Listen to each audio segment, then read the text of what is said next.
Bonjour et bienvenue dans cette nouvelle vidéo du thème sport, analyse de mouvement.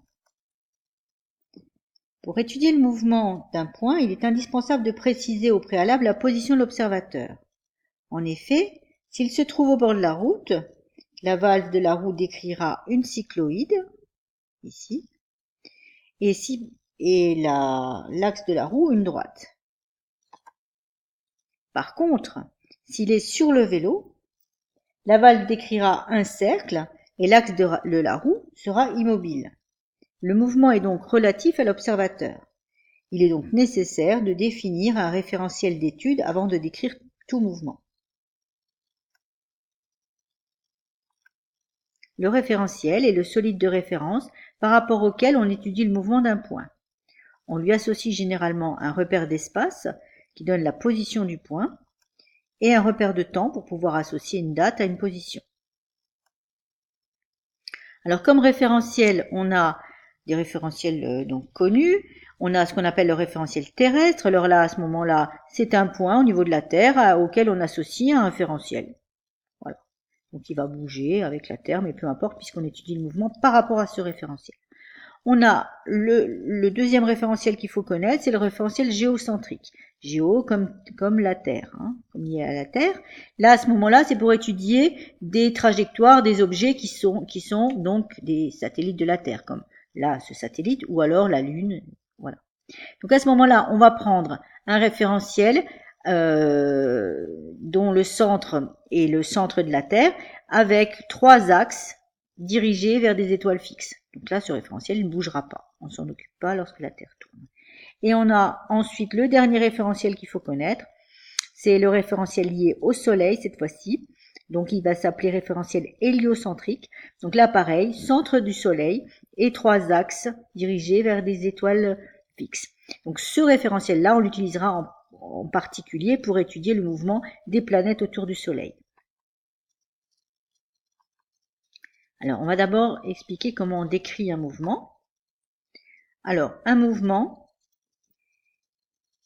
c'est un ensemble de positions successives occupées par l'objet au cours du temps.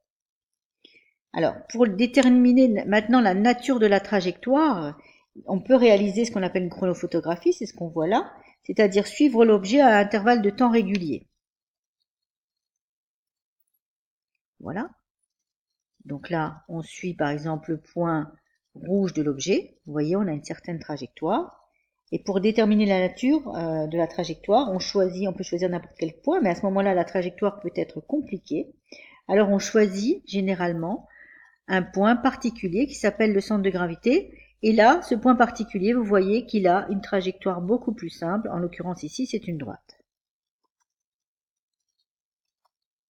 Donc pour décrire le mouvement, il faudra définir l'objet dont on étudie le mouvement, ça s'appelle le système. Il faudra décrire la trajectoire, c'est-à-dire l'ensemble des positions successives occupées par le système. Donc en l'occurrence, ce sera une courbe. Et il faudra aussi décrire l'évolution de la vitesse du système, c'est-à-dire comment varie la vitesse, ou ne varie pas d'ailleurs. Alors là, on a les 3 types de trajectoires qu'il faudra connaître, une droite, un cercle ou une courbe. Alors, il y a des courbes particulières, mais vous n'êtes pas obligé de les connaître encore en secondes. Lorsque la trajectoire est rectiligne, la trajectoire est une droite, on dira que le mouvement est rectiligne. Lorsque c'est un cercle, le mouvement est circulaire. Et lorsque c'est une courbe, le mouvement est curviligne.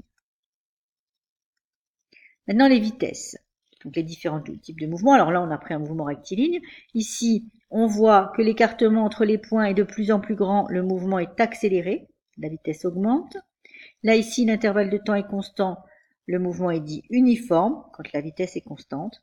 Et lorsqu'ici, l'intervalle entre les points diminue, la vitesse diminue, le mouvement est dit décéléré. Voilà. Donc on associera systématiquement un adjectif pour la trajectoire, un adjectif pour l'évolution de la vitesse. Donc en l'occurrence, droite, cercle, courbe, ça va donner rectiligne, circulaire ou curviligne. Et la vitesse augmente, la vitesse est constante, la vitesse diminue, ça va donner l'adjectif accéléré, uniforme, décéléré.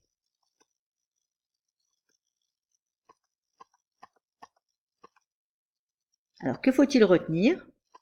Déjà le système, c'est le solide ou le point dont on étudie le mouvement et sur lequel s'appliquent les forces. Si aucune force ne s'applique, il est isolé, donc pseudo-isolé. Le centre d'inertie, c'est un point particulier du système pour lequel la trajectoire est la plus simple et qui vérifie les lois de Newton. Le référentiel, c'est le solide ou l'observateur par rapport auquel on repère le mouvement. Il est composé d'un repère spatial pour repérer la position et d'un repère temporel pour repérer le temps. Et la trajectoire, c'est l'ensemble des positions successives occupées par le système au cours du temps. Pour décrire un mouvement, il faut décrire la trajectoire et la vitesse. Donc, quels sont les types de mouvements? Rectiligne si la trajectoire est une droite, circulaire lorsque c'est un cercle, curviligne lorsque c'est une courbe. Le mouvement est décéléré lorsque la vitesse diminue. Le mouvement est uniforme lorsque la vitesse est constante, accéléré lorsque la vitesse augmente. Et on a encore ce qu'on appelle le mouvement uniformément varié, là c'est un peu particulier, c'est lorsque la vitesse augmente ou diminue de façon continue. Alors, maintenant, les référentiels. Le référentiel terrestre, c'est un référentiel avec un point sur Terre, avec des axes définis, un repère sur Terre. Le référentiel avec le centre de la Terre et vers les 3 étoiles fixes, c'est le référentiel géocentrique. Et le référentiel lié au Soleil, c'est le référentiel héliocentrique. Merci de votre attention. N'oubliez pas d'aller faire le formulaire. À bientôt.